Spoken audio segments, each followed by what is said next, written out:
დღეს ორშაბათია 17 მარტი და მე დღეიდან უმუშევარი ვარ გათავისუფლებული მერის კულტურის პროექტების და პროგრამების განყოფილებიდან. პროცესი დაიწყო მას შემდეგ, რაც მერის თანამშრომლებმა ერთობლივი განცხადება გავაკეთეთ და გავემიჯნეთ ევროკავშირში გაწევრიანების შეჩერების პროცესს. ანუ თქვენ პეტიციის ხელმომწერი. დიახ. მაშინ ყველაფერი გასაგებია. ხელმომწერი ვარ. და განცხადება გავაკეთეთ 30 ნოემბერს. 1 დეკემბერს კი მერი გამოეხმაურა ამ განცხადებას და მან მაგ დროს გააჟღერა პირველად, რომ მერიაში თურმე უკვე გამოცხადებული ყოფილა რეორგანიზაცია, რის შესახებაც ჩვენ ნამდვილად არ ვიცოდით მანამდე. პირველად გავიგეთ ამ განცხადების შემდეგ და ისიც დასწინა, რომ ჩვენ მოვახდინეთ თვით ლუსტრაცია ამ განცხადებით. არ ვიცი ევროპული კურსის მხარდაჭერა ვახდინეთ, უბრალოდ ამ ლუსტრირებას ვინ რას არქმევს, ამაშია პრობლემა. გაყოფა აქ ხდება. იდეაში მართლაც მოხდა ლუსტრირება იმ ადამიანების, რომლებიც ქურგში გახვეულები თითქოს საქართველოს ევროპული პერსპექტივისთვის მუშაობენ და ზრუნავენ და როცა დადგა უკვე ეს საკითხი, საკუთარი პოზიცია მკაფიოდ ვერც კი გამოხატეს. მაგ მიმართულებით გეთანხმებით ნამდვილად. მოკლედ მაგ დროს გავიგეთ რეორგანიზაციის შესახებ. ჯერ კიდევ დეკემბრის და იანვრის თვეში მერი გვიმტკიცებდა, რომ მერიიდან პოლიტიკური ნიშნით არავინ არ გათავისუფლებოდა და თუ ვინმე გათავისუფლებოდა, ეს იქნებოდა მისი უფლება მოსილების ჯეროვნად ვერ შესრულების შედეგად. ეხლა მე ცოტა გადავახვევ მოვლენებს და შორიდან დავიწყებ. ჯერ კიდევ 2021 წელს მერი ხშირად აკეთებდა განცხადებას და სწუხდა, რომ საჯარო სექტორიდან გაედინებიან კვალიფიციური კადრები და ამაზე წუხილს გამოთქვამდა და იყო საუბარი იმაზეც, რომ ანაზღაურება მოემატებინათ საჯარო მოხელეებისთვის მოგეხსენებათ ძალიან დაბალია. ანაზღაურება დაბალი რგოლის მოხელეებისა. აი ამის შემდეგ კანონშიც უпроსწორად მანამდეც როცა 2017 წელს საჯარო სამსახურის შესახებ კანონი შეიცვალა, ძალიან კარგი კანონი მივიღეთ და ძალიან დაცული იყო საჯარო მოხელე, მყარად გრძნობდა თავს, რაღაც სტაბილურობის განცდა ჰქონდა და ესეთი ინსტრუმენტიც ჩაიდო მაშინ კანონში სამოხელეო კლასი. ანუ თითო კლასის მომატება ითვალისწინებდა ასევე საკლასო დანამატს. ერთი კლასი ნიშნავს 1%-ით საკლასო დანამატს, ორი კლასი 2% საკლასო დანამატს და სულ 12 კლასისაგან შედგება. გასაგებენაზე რო ვთქვა, საჯარო სამსახურში ბიუროკრატიაში მომშავე ადამიანებს ახალისებს თავის მოვალეობას ემატებოდა კლასის და ამასთან ერთად გარკვეული ფინანსური დანამატიც უკვე სახელმწიფოს. ფინანსური დანამატიც საჯარო სექტორის სტაბილურობისთვის არის ეს ინსტრუმენტი და საჯარო მოხელის მატერიალური კეთილდღეობის ხელშესაწყობა. სულ 12 კლასია და თითო პროცენტით ემატება კლასი. ანუ საუკეთესო შეფასების შემთხვევაში 2 წელიწადში ერთხელ ემატება ერთი კლასი. კარგი შეფასების შემთხვევაში 3 წელიწადში ერთხელ ემატება კლასი. ანუ საუკეთესო შეფასების შემთხვევაში, უყურეთ ესე არის 1-დან 6 კლასამდე 2 წელიწადში ერთხელ ემატება ერთი კლასი.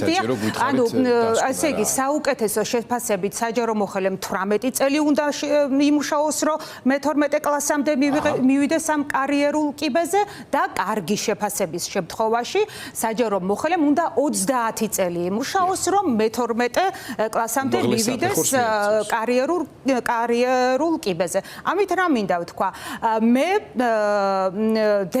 დეკემბრის თვეში 2024 წლის 16 დეკემბერს მომენიჭა მესამე კლასი. ანუ ეს იმას ნიშნავს, რომ ბოლო 6 წლის განმავლობაში ზედიზედ საუკეთესო შეფასება მქონდა და მოვალეობის ჯეროვნად ვერ შესრულება, ჩემი სამსახურიდან გათავისუფლების მიზეზი ვერანაირად ვერ იქნება.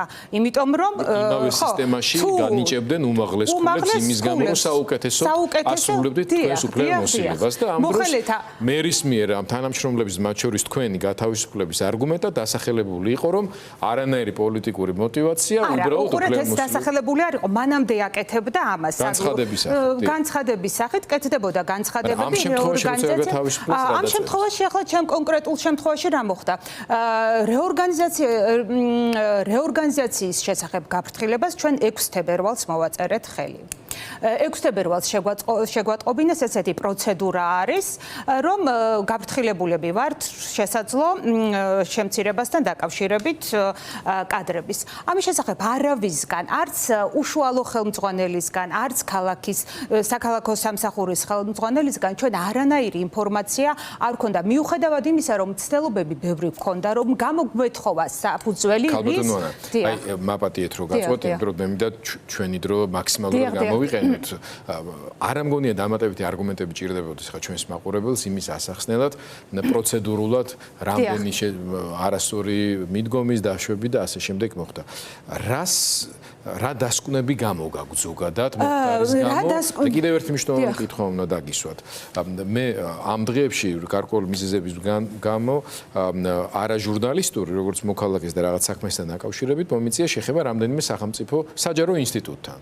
რომელთან სხვა წლებშიც მიწევ მათ შორის სხვა ქართული ოცნების პერიოდში და რო ვიყავი მიჩვეული რომ ეს საქმე ჩვეულებრივად უნდა შესრულებულიყო დაუშვათ 48 საათში 2 დღეში 1 კვირაში აი ახლა ერთ ძალიან კონკრეტულ საქმე პირადად ვარ გამცხადებელი ველოდები დაჩქარებული წესი თითქოს 48 საათში უნდა მოგვარებულიყო 2 კვირა გავიდა ცხადია ბუნებრივია 2 კვირა პასუხის გამცემი არ არის სისტემაში მე შინაურულად რომ ვიღაცებს მოიკითხავ ზოგი ნაცნობი და ასე შემდეგ მეუბნებიან რომ იცით რა პროფესიონალები აღარ აღვყავს ნამდვილად არის მთელი რიგი რგოლებისა რომლებიც ამ პოლიტიკური ნიშნით გათავისუფლებების გამო უბრალოდ ჩამოიშალა ვეღარ ფუნქციონირებს ნამდვილად ეგრეა დიდასურებს მე მაინტერესებს მათ შორის მერია იქნება თქვენ შემთხვევაში საჯარო სამსახურში აი ეს უბრალოდ ადამიანი რომელიც არ არის საერთოდ საჯარო სამსახურის თანამშრომელი და ქართული ოცნების მხარდამჭერი შეიძლება იყოს სადმე სხვაგან რაღაცა ბიზნესს წარმოადგენს იმან რო აღიქვას და გაიგოს საით მიექანება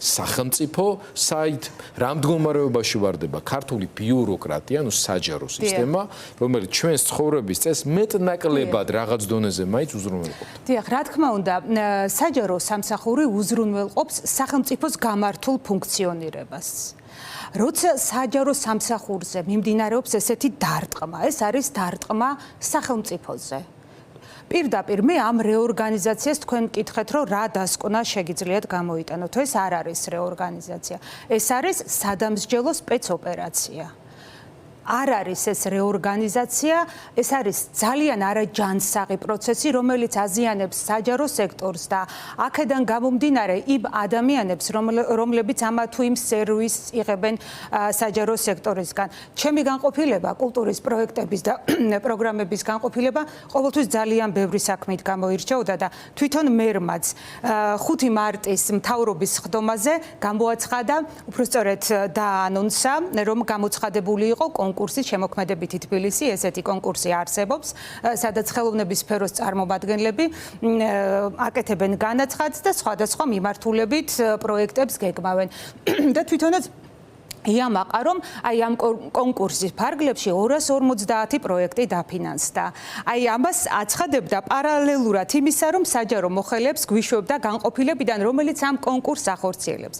ჩემი განყოფილება იყო 4 შტატიანი განყოფილების ხელმძღვანელი, 2 უფროსი სპეციალისტი, 1 უმცროსი სპეციალისტი და იმდენად ბევრი საქმეა განყოფილებას რომ ყოველთვის მუდმივად სხვა განყოფილებიდან გვეხმარება 1 ადამიანი მუდმივად.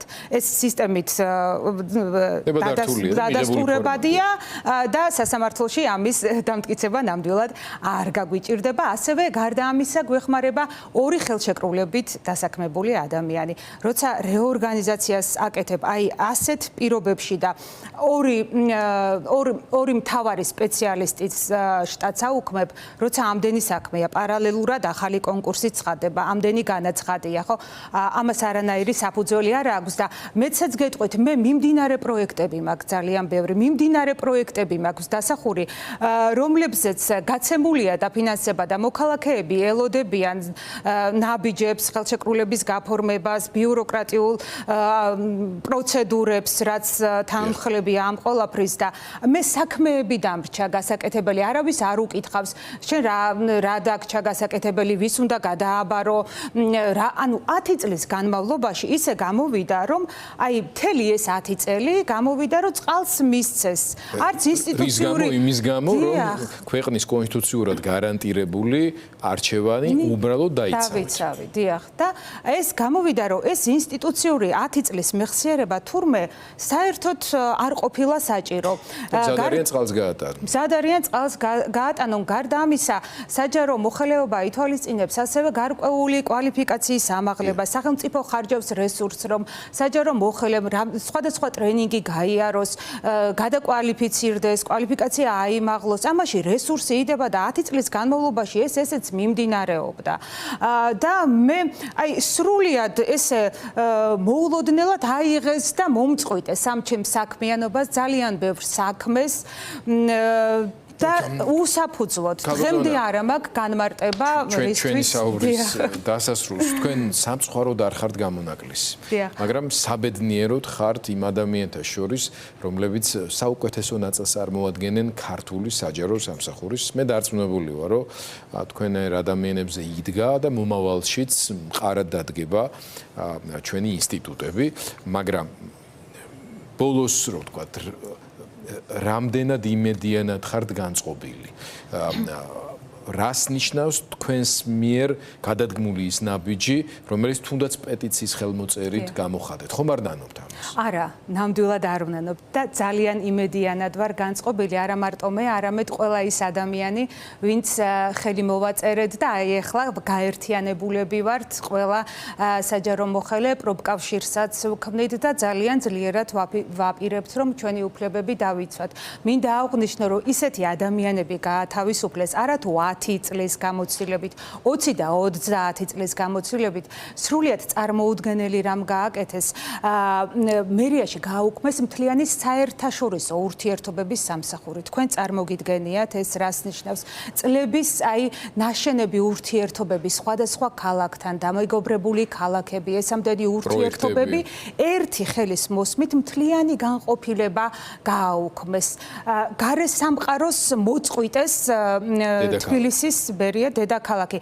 ეს ესეთი რეპრესიული რეორგანიზაცია ეგრეთ წოდებული თბილისის მერიას არ ახსოვს და ძალიან მწუხვარ, რომ ალბათ კახა კალაძე თბილისის ისტორიაში შევა როგორც აი ამ ძალიან სამარცხვინო რეორგანიზაციის გამტარებელი და ავტორი. არ ვიცი, ის ხშირად გვიანონსებს ხოლმე ამა თუ იმ ქუჩისა თუ სკვერის რეაბილიტაციას, მაგრამ ვფიქრობ, რომ მისი რეპუტაცია საჭიროებს ძალიან კარგ რეაბილიტაციას, ყველაფერი ამის შემდეგ, რაც მან თბილისის მერიაში დაატრიალა და იქნება იყოს შანსი, იქნება და ექვემდებარება კიდევაც ეს ამბავი რეპუტაციას, იმიტომ რომ ესე გაგრძელება რეაბილიტაციას, ესე გაგრძელება ნამდვილად არ შეიძლება. სანამ ადამიანს ხალია შანსი ყოველთვის. დიახ, ამიტომ მეც დავიტოვებ იმედს, რომ და დღეს თუ შეიძლება რომ ვახსენებ, გაათავისუფლეს ადამიანი შშმ პირი მხედველობა დაქვეითებული,